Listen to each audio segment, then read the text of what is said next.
Welcome to Elevation Nation with your hosts Sam Panich and Parker Yablon. Elevation Nation is a community focused on bringing together young adults who are elevating themselves and others every day. Each week, we welcome a new elevator to share their story and experiences to help you conquer the real world.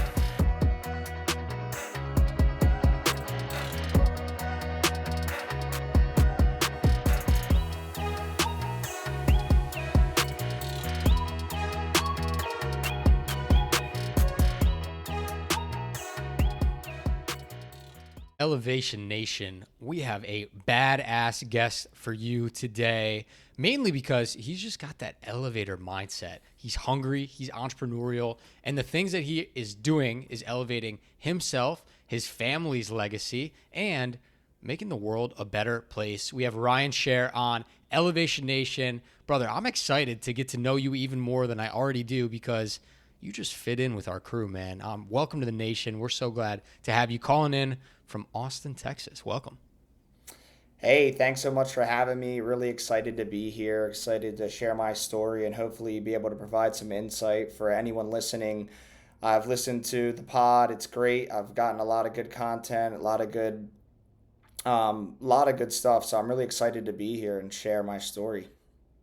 Hell yeah, Ryan. We're pumped. Obviously I'm looking you up on social, LinkedIn, and just seeing Sam's like, yeah, runs like a limousine company. I'm like, oh, that's cool. We haven't interviewed anyone who's ever run their own limousine company. I can't tell you the last time I've been in a limousine, but maybe, Ryan, we got to change that.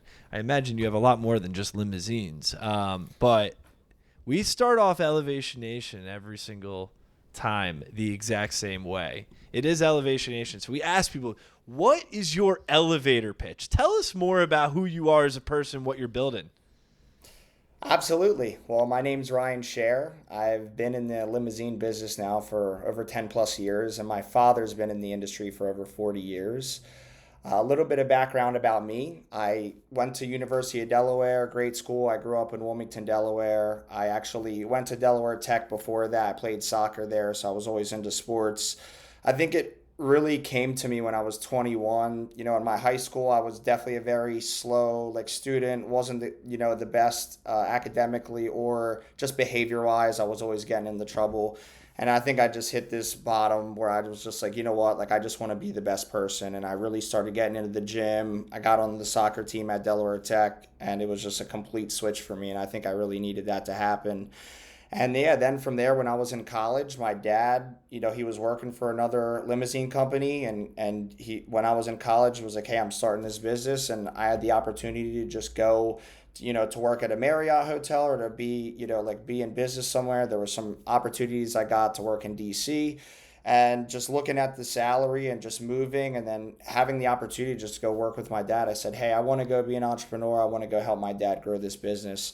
So I ended up joining the family business. I started out as a car detailer. I was washing all the cars, doing all the things I didn't want to do. I had a college degree, but I had the grit. I had to figure it out, and I really wanted to answer the phones. That was one thing that I really wanted to do when I got there. So after, a couple weeks, months, I started answering the phones, and I really just started researching. I said, what are the biggest and best companies doing in my field? And I just started to copy exactly what they were doing. I wasn't making anything new. I would just be like, oh, they're doing SEO. They're doing this on their website. They're going to these events.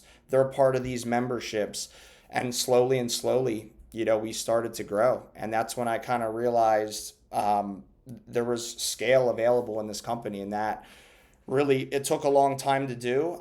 The first, 5 years of business, we had a lot of lessons that we had to learn. There was a lot of things that we needed to experience, and it was all well worth it. It was just us trying to figure things out and really get through it. And I made a lot of mistakes. I was the person that had to talk to every client when there was an issue. I was also the person trying to resolve it. I was doing all the accounting. But year by year, we were able to grow the company, and I was able to delegate one thing at a time. I think this is now my part of the career where I've delegated a lot, and I really am grateful for that. But it took a long time to get there. And as we were really starting to get the ball rolling, COVID happened. That was a really, really big issue for us. Obviously, there was no business. It was just me, my dad, and my brother that were running the company at that time. We had to lay off all our employees. Most of the chauffeurs in this industry, they're retired. They're retired police or retired firefighters. A lot of them didn't want to be in the cars driving when we wanted to come back. It was one of the hardest things ever.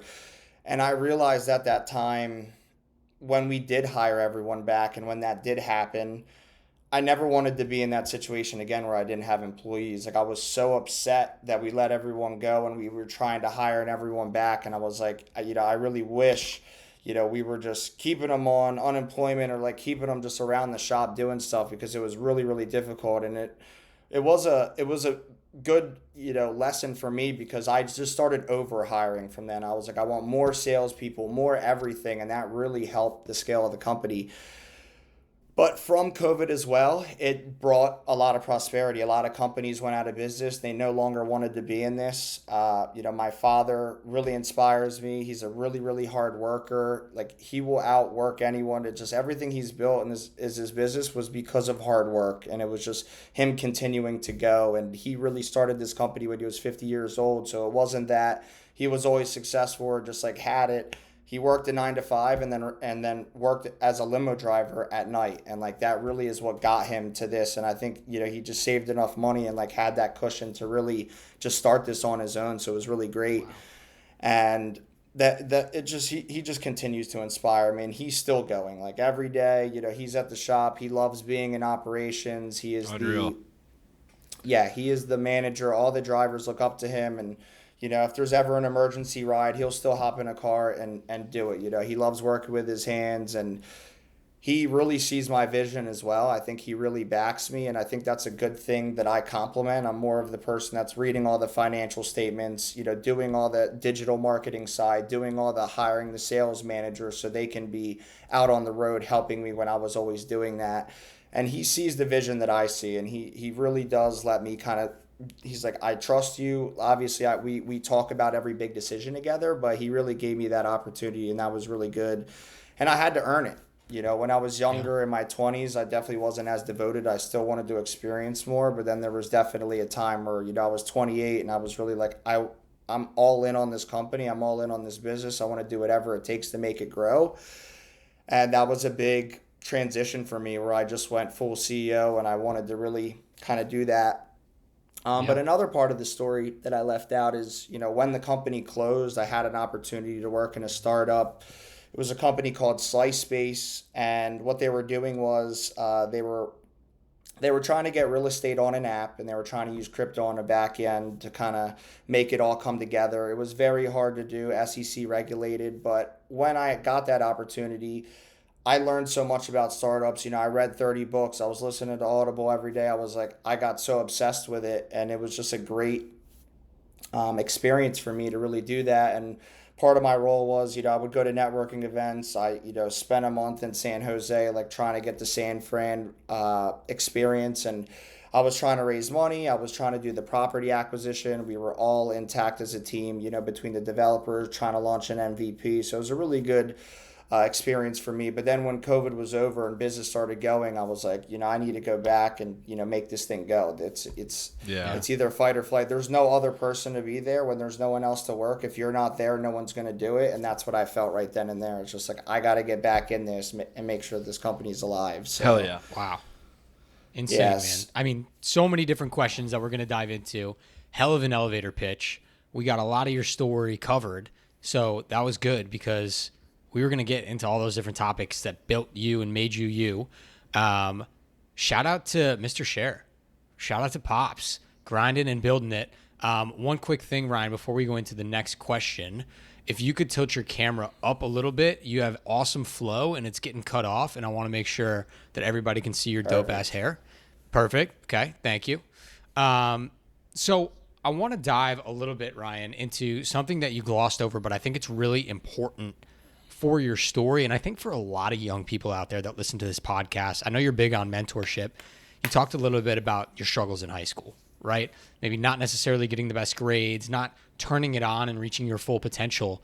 Let's talk a little bit about how you were back in high school when you snapped and kind of had that oh shit moment, like this is my life, I'm ready to win it and conquer it. And what advice would you have for other young people that maybe are struggling with academics and not reaching their full potential yet? Yeah, absolutely. I mean, high school, I was just with the wrong kids. It was just I love skateboarding. I don't think that was the issue, but at the time, just the kids in my neighborhood, they were all smoking weed or doing XYZ, and I just wanted to be, I guess, with the cool kids, right? But I think that made me more of a bad adolescent. Like, didn't listen to my parents. Just like they were like, oh, they let their friends sleep over their friend's house. I wasn't allowed to do that, and I did it anyway. Kind of just it all fell into circle, right? And then from there, like I was going to community college, but I just wasn't doing well. I just didn't really take school seriously. And I think there was just a time of, it really just started of just like me just getting off of everything completely, like just stopped smoking weed, just like wasn't still hanging out with the same friends, and like getting that clarity for like 90 days. And it's just like going to the gym and really doing that. It was just a snap for me. Like I wanted my health, and I knew how important health was, and just getting into the gym and not really knowing what I was doing. And it was a learning method. It just, I know, like I felt like I was hopeless. And when that happened to me, it just really helped me just like skyrocket. And when people see me that next year, they were like, you're a completely different person. Wow. You weren't the person that you were in high school. And it felt good. And I was still young then. I still got to enjoy my college life. I went to Del Tech and got the best grades so I could move on to University of Delaware, got my degree from there, and I continued to enjoy life. And it was a great opportunity, but I was still working. I was working as a server when I went to University of Delaware. I was still paying for the things that I needed to pay for. I was always a hard worker. I always had it in me. I just needed to get a little bit more motivated about it.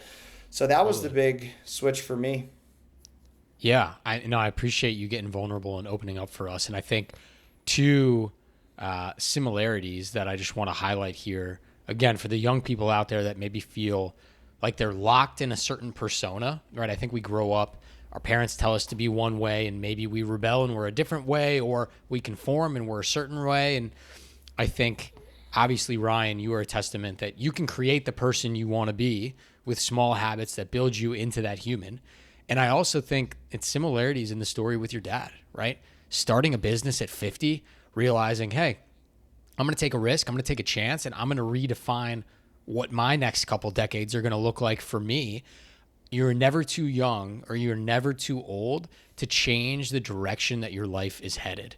And I think that's something that I really want to emphasize for Elevation Nation out there. We have a lot of young people listening that are going through challenging times, right? They're either feeling locked in a certain type of person, locked in a job, locked in a city or a situation that they don't love. And so, Ryan, I think you and your dad, we're going to give him a lot of love on this podcast, are a testament to it. You're never too young or never too early to change that direction. Yeah, he gave me a lot of opportunity, to graduate college and be able to go into business and really figure things out on my own. I think is the best thing that's ever happened to me, right? Being able to build a company from the ground up, but have the opportunity for it to already be there it really meant everything. And we had a really good partnership between him, my brother, my uncle joining later on, and my cousins. And it was great. They were more working on the operations directly with the drivers, and I was just sales, hiring. And it was a really, really good partnership. And it was able for me to learn a lot and be able to have the opportunity that I have now. I really put a heroic 10 years in the company.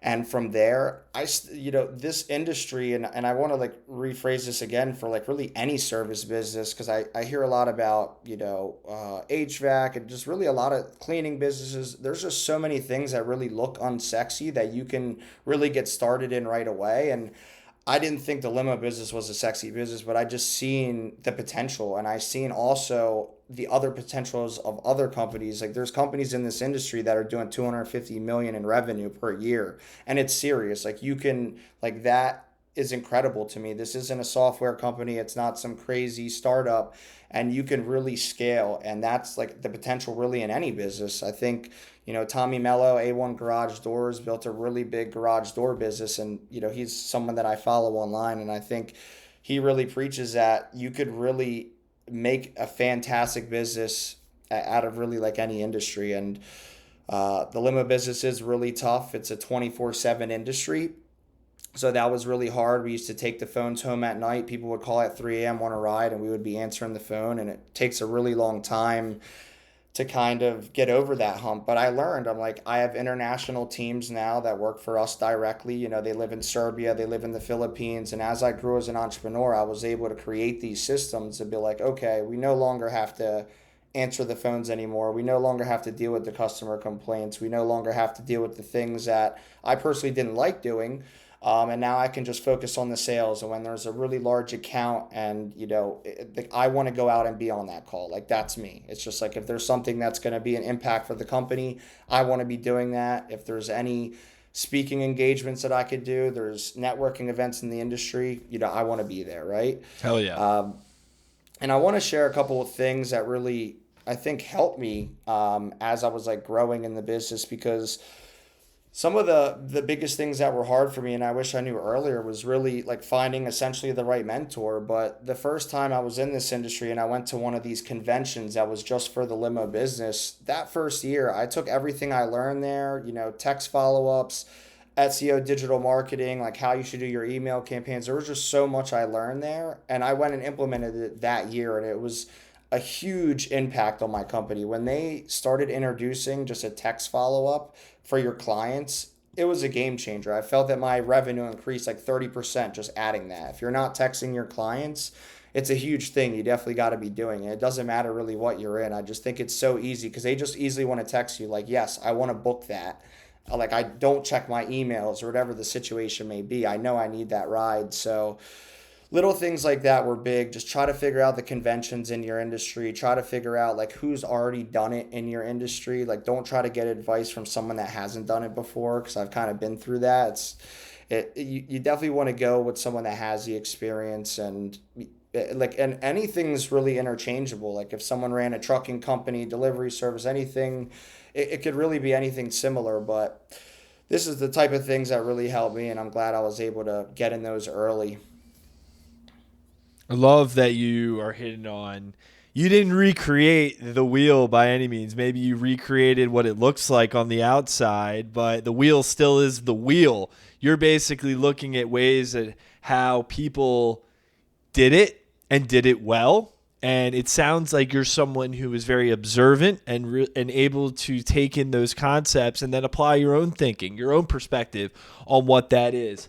Sam and I are also very interested in the boring business world. I picked this guy up like a quarter way through it. I'm going very slow because I want to be able to take it in. I don't know if you know the book or not, Buy Then Build, for all those who are tuning in on Spotify and Apple Podcasts, can't see it on the YouTube.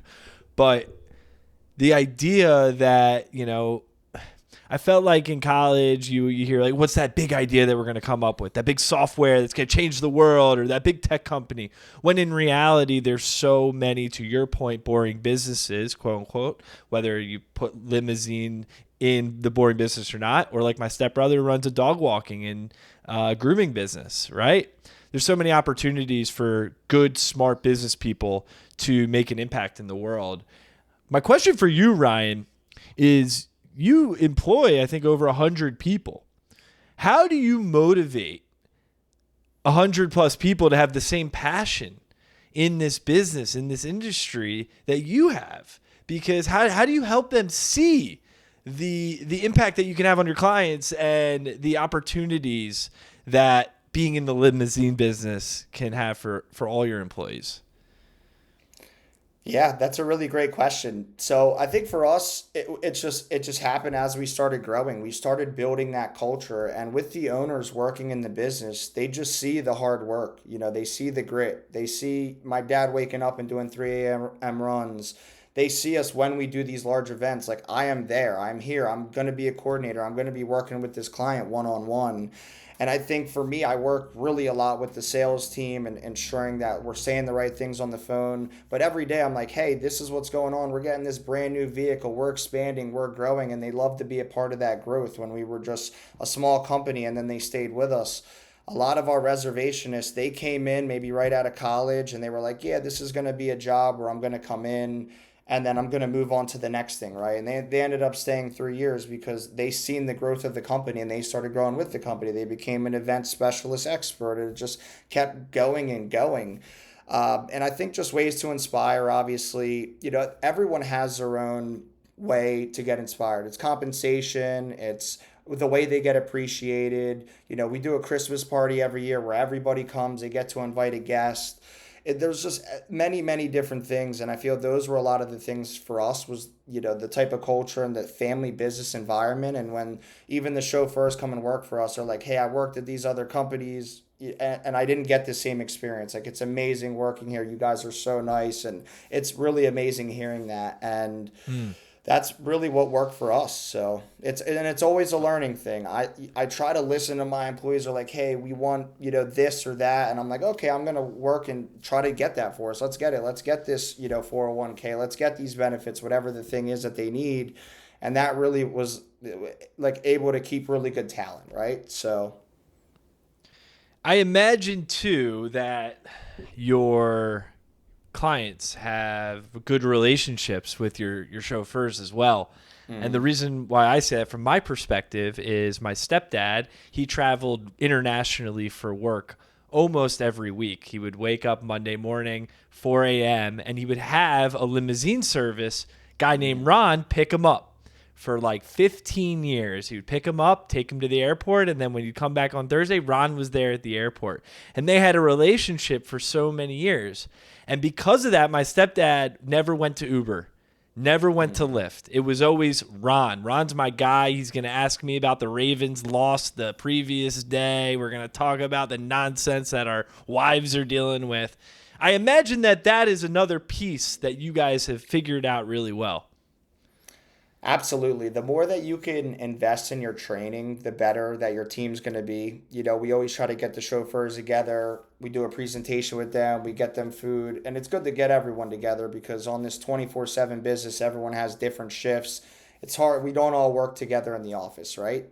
So what we try to deliver to them is they are the face of the company. We have to go out of our way to be friendly. We have to ensure that we're groomed. We have to make sure the vehicle's groomed. We're doing the proper the pre-trip inspection on the car. We can't go out there and have a damaged vehicle. This is the type of brand that we want to deliver to our clients, right? And it's difficult. Everyone's kind of set in their ways when they come in, and you got to change almost someone's personality. Like, hey, the nicer you are, the better gratuity you're going to get, the more requests you're going to get for these clients. So it's absolutely important. And it starts from the person that answers the phone. It's not even just the chauffeur. Like, a lot of people book with us because they're like, when I called and talked to your team, I really trusted them. They were amazing on the phone. You guys were a little bit more money, but I want to go with you. Your reviews are great. Reputation is great. And our sales manager, she's the soul of the company. I was always going out and doing these networking events, and for years and years and years I was doing that. I was like, I need some time to work on strategy, right? And I hired a sales manager that would go out and do all the networking events. Her name's Lisa Bass. Shout out to her. She's great. She does a great job. And she has an amazing personality. She really connects on that level with our clients where, hey, they know what they're doing for Easter. It's just all these things, they know what they're doing. They have a good friendship. And that's really what it takes. It takes building relationships with people. So it's incredible what we've been able to build so far. You mentioned it earlier that, people were always focused on these software, big idea, sexy tech companies for so many years. That was the entrepreneurial ticket. That was the standard. You're in Y Combinator or you're not being successful. You're on Shark Tank or you're not going to make it, right? And I think to all of your guys' points, there's this new beautiful era that I love. Parker and I learn and talk a lot about AI. The good, the bad, the ugly. Parker and I are full-time consultants in Big Four Consulting. Our lives are changing. I don't know what they're going to look like in 5 years. And so we've had this return, both with Elevation Nation, which is how do you breed a culture of authenticity on the podcast? How do you teach vulnerability when we go speak around the country to high schools, colleges, camps, and corporations? How do we create an environment for young men to come together, learn, grow, push each other, and be their true selves? Because we now live in this world where everything is so inauthentic. It's fake. It's all tech-driven. And while that's great for entrepreneurship and ops and systems, I think there's this beautiful thing in the world where people are returning to those interpersonal relationships that really make them feel human again. And at the end of the day, that's kind of what we pay for. We pay to feel human. And so I love the fact, Ryan, that you guys have invested so much time in your employees feeling like they're part of your family, and for your clients eventually to feel like they're part of the family as well. I think that is the direction we are headed as a society. And so I think getting that back into your businesses is so smart. But speaking of family business, I did have a question for you. We talked a lot about Pops on this podcast. I know he's out there listening, but we're going to ask you to be a little bit real. Working with a family member is difficult. Working with your best friend, me and Parker, it's difficult. It comes with pros and cons. What do you think is the biggest positive to working with your dad? And what do you think is one of the hardest things that you guys have to deal with as father and son? Yeah, great question. I mean, I dealt with something earlier, and it's kind of the reoccurring thing. We may not agree on the same thing, and it's, he's essentially the CEO, and it's like at this point, like his decisions are, usually final sometimes. And what I've tried to really create for us is a board. I'm like, hey, our leading managers, our operation manager, we all need to have a board, and when we need to make a big decision, let's try to do that, right? But sometimes it doesn't always work, and I think that's one of the biggest things that is going to be the most difficult. I think when you are in a different type of company, they do have those boards that are made, and they do make the decisions, and it actually happens. Whereas like the family, it's just like we're a little bit too loose, and the things don't actually get done. But the good thing is he's just always going to support me. I've made a lot of mistakes, and like he's just always going to make sure like he believes in me. And I know that with that, I'm just able to grow as a person. And you mentioned, something about entrepreneurs, and sometimes they really don't get started because they don't have that cushion. And I think that's why when my dad was 50 years old, he was able to have a little cushion to be like, I can make this work now. I've either saved enough or whatever the situation may be. And I know that, he was able to get a loan from my uncle, and he kind of like helped me, and I think it helped my dad. And I think that was a big part of it too. But they weren't able to do that when they were younger, right? And I think for a young entrepreneur, being able to get that cushion is super important. And I know what a lot of people do is they stay at their full-time job and they grind out on this other side gig until that side gig is their main job. And I truly believe that is the main thing that everyone should do. I mean, unless there's really a lot of talent out there, and I think is great. And you also mentioned, about being in person. And I think that was a big reason why I came to Austin, Texas. My company is based in Philadelphia. My family is also based there. And this year, as I mentioned, after 10 years of like heroic work, I really wanted to be in proximity where other founders are building other big companies. And I felt that I wanted to be around other people that were doing the things that I wanted to be doing. And that's more related to health, fitness. There's just such a good community here, and I highly recommend it. And for other people, it may be moving to San Francisco or moving to New York, whatever the situation may be. I think there's a lot of, as long as it's for the right reasons, right? So I think that was a big thing for me, and how I was able to, have my little cushion to do the things that I wanted to do. It's beautiful. And I think having that relationship with your entire family and that support, obviously, throughout the company and big decisions, and then moving to Austin is so important. I want to tee up another conversation here around your dad being supportive, because, Ryan, you're started a new business. So he's got to be supportive of that as well. Can you talk to us a little bit about what you're building there? I know this is a little bit of an Elevation Nation exclusive drop that we're doing here, so we're honored that you want to do it on the podcast. We want to give you the floor to talk about the new thing that you're building. Yeah, of course. So I have a girlfriend. Her name's Sarah Rivera. She's been in dance for 22 years. She's been a dance instructor. She did dance academically as well. She has her master's in dance education. She worked at a middle school and high school for teaching dance elective, and then at night she would teach at competitive studios. And when we started dating, I was like, hey, I really want to build a company together. We kind of just started researching things, and we would actually go do like a study session in like the evening and just kind of just brainstorm like what we want to do. Because I seen how hard she worked, and I seen how little that, she was receiving in compensation. And I just seen how dedicated she was. I'm like, look, we're gonna build something. Like, this is it. Like, you're gonna, like, you have so much talent and we need to get your talent out there. So we were just researching, like, hey, what could we sell to dancers? Like, what could we sell to this community? And I am super big into organic clothes, organic cotton. Like, what you put on your skin and what you put in your body is important. I really love everything about nutrition, wellness. So while I was kind of brainstorming stuff, I just kind of realized we were doing some research. I'm like, let's build, a sustainable organic clothing brand just for dancers. It doesn't look like anyone's doing it. It seems like it could be a great possibility. And what we did is we really just kind of tested it out. Like, we didn't like just start building. We just kind of reached out to moms, people. We're like, hey, would you buy this? Like, would you get, GOTS organic certified, that it's skin safe, it doesn't have the formaldehydes, it doesn't have all the toxic things that are on your clothes?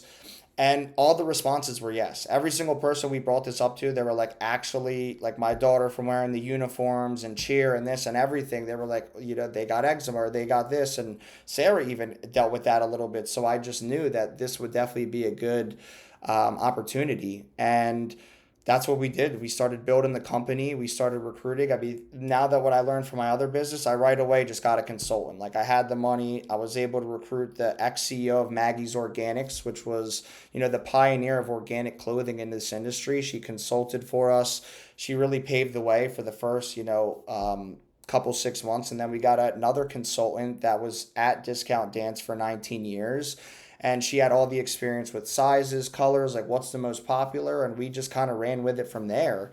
So we have our PO placed. We kind of have the website and everything done. And we're still in beta. We're still pre-revenue. We really want, like, these first couple launches to really go to, like, people we know, run that test. We spent a lot of time creating these products. Everyone thinks, like, clothing, oh, you could just go to Alibaba and just, like, type some stuff up and get some. But not dancewear. Like, it months and months. Like, you have to get the perfect fit. Like, our technical designer also, she works just in dancewear. She has some experience with working with it, like the New York Ballet. So a lot of really heavy hitters, and I'm glad that we had the opportunity to do this. And I knew how I want to build my team just from everything that I've experienced, like all the experience I had. So I wanted to get the best of the best. And that's pretty much where we've landed. I know we're going to have a successful launch, and it's going to be epic. So, sounds awesome. Very different than the limousine business too, which is fascinating.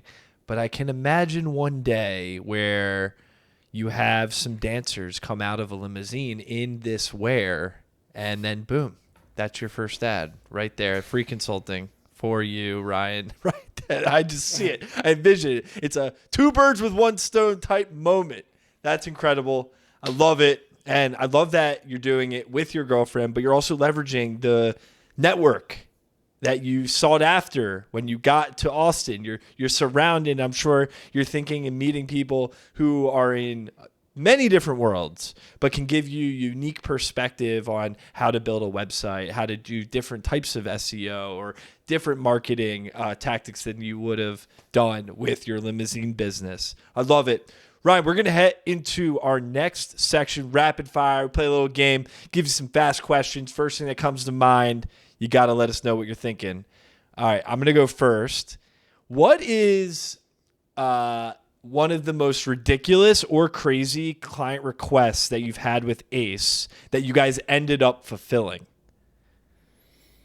Excellent. Yeah, that's a good question. The first thing that comes to the top of my head, let's think about this. Well, the clients that are high level, they always want to be able to smoke in the car, and we don't allow anyone to smoke in the car. One time we picked up a celebrity, probably can't say his name, we'll do it. We picked up Rick Ross, and all they did was smoke in the vehicle, right? And it was just when we got it back, and they're just like, yep, we'll just pay the smoking fee, like no biggie, is what it is. So, there's always things that they want to do. People have gotten fights in the back of the vehicle. It's just kind of things like that. But I think just when you're working with high-end clientele, we hear and like see it all. Like, all our chauffeurs sign NDAs. We're not really supposed to be talking about anything, but it's public information, right? It's just like, what are you gonna do? But that's like a lot of the things that typically we don't want to be dealing with, but it kind of happens, right? Any cross-country trips that your drivers have had to make? Oh, absolutely. We typically we go to Florida, people church trips to Florida or, sports teams going to all over Canada, anywhere. So we Hmm. do a long distance trips. I feel Sweet. that a little bit in that area too is, when we have a client that's based in Philadelphia, we do their nation and worldwide travel for them, right? We're their one solid point of contact for anything they need. They're like, hey, we're taking our entire company to the Super Bowl. Like, we'll do the event transportation for that. We have a conference here in Chicago. We'll do the event transportation for that. So it's more Very than cool. just, transportation. It's a one stop shop for everything in event logistics. So it's great. So Ryan, you moved down from Philly area. So I'm going to ask you this first, and then I have a follow up for your Austin life. But Philly, where's your go-to cheesesteak? Gyms, and that is not the normal. Usually people say Geno's or Pat's, but I learned from my dad. He's like, if you want a cheesesteak, I'm gonna take you There you here, and go. that's where to go. You got to go to Jim Steaks. I love it. All right, and with that cuisine expertise that you have in your family, you're now down in Austin, the land of barbecue and tacos. You got a go-to spot for either one of those things? Yeah, well, I think Terry Black's is a huge one for barbecue. I went there. It's the way that it's just a really great food, but also just how good the actual service is. Like, you go in, you kind of wait, order. It's just like very quick, and they're cutting the brisket in front of you. It's beautiful, right? So when you kind of get that experience, you got to keep going back. So whenever anyone visits, we'll take them there. Tacos, there's an abundance of food trucks. I think here is just like you could just drive around anywhere and you can experience really good food from, one owner trucks. So don't have an exact spot on the tacos right now. But yeah, I do have one actually. It's called Takara, and I don't know the name. I'm probably botching that name, but they have two in Austin, and it's really good. So I love it. I'm hungry. All right. Damn. Yeah. We're getting there. We're getting there at dinner time. All right. Last rapid fire, Ryan. Let's see. Man. Do you have a book recommendation or a podcast recommendation for Elevation Nation? My bookshelf that broke. So all the books are now on the ground, but I'm always looking for a new recommendation. What do you got for me? yeah, well, Traction by Gino Wickman was definitely one of my favorite books that resonated with me the most, and it was all really about building systems. And when I was in the thick of it and my systems weren't great, reading that book really helped me. And and then for podcasts, My First Million is one of my favorites. I really enjoy it. I think, being a little bit in startup, more like entrepreneurial, that one like really hits everything. So I enjoy that one. So I recommend that. Was listening to that today. Got to add Traction to my book list. I'm definitely adding that one. I'm the ops guy, so I love that stuff. Ryan, I want to end on our final question. We ask every single person who comes on the Elevation Nation podcast this question, but also the thousands of people around the country that we speak to. It's called your mental motto, a phrase, a quote, a slogan that embodies who you are and how you live your life. So, Ryan, Shaer, what is your mental motto? Yeah, this has actually been mine for a long time, and it's make everyone around you happy and you will be happy. And I really believe in that. And that's not only in your personal life, but in your business, really prioritize your team, and, you'll always be fulfilled. And that's a big part of me and my personality. And that's my mental motto. It's a Great great mental one. motto. It's perfect, short, to the point, and the way you described it was awesome. Ryan, just like that conversation, we're coming to a close. I mean, I'm just so grateful that we were able to get to meet you, learn about your story, what you're building with Ace, and of course the new clothing line business. That's so exciting. But I'm inspired because you seem like a guy who just wants to make a difference and is really committed to your craft and the people that are in your world. And something that, Sam and we appreciate so much is that, to like, your life is as good as the people that are in it. And it feels like you embody all of that. So just thank you on behalf of Elevation Nation, myself, Sam, for joining us. And like Sam always says, it's just the start. Any way the nation can be of help to you, we're always around. Thank you for having me. Really means a lot. Anyone ever want to reach out, I would love to mentor anyone that really wants any feedback. Feel free to reach out to me. LinkedIn, socials. My company is Ace Limousine and Airport Service. My new business now is AYDN Dancewear. As You Dance Naturally is what that stands for. So find me, hit me up on my socials, and any way I could help, I'd love to be here for you. Love it. Till next week, Elevation Nation. Peace. Thanks for tuning in to Elevation Nation. If you enjoyed our conversation, hit that subscribe button to get notified when we release a new episode. If you would like to join Elevation Nation or get more information about the nation, please visit our website at www.elevationnation.io. Until next week, Elevation Nation, peace.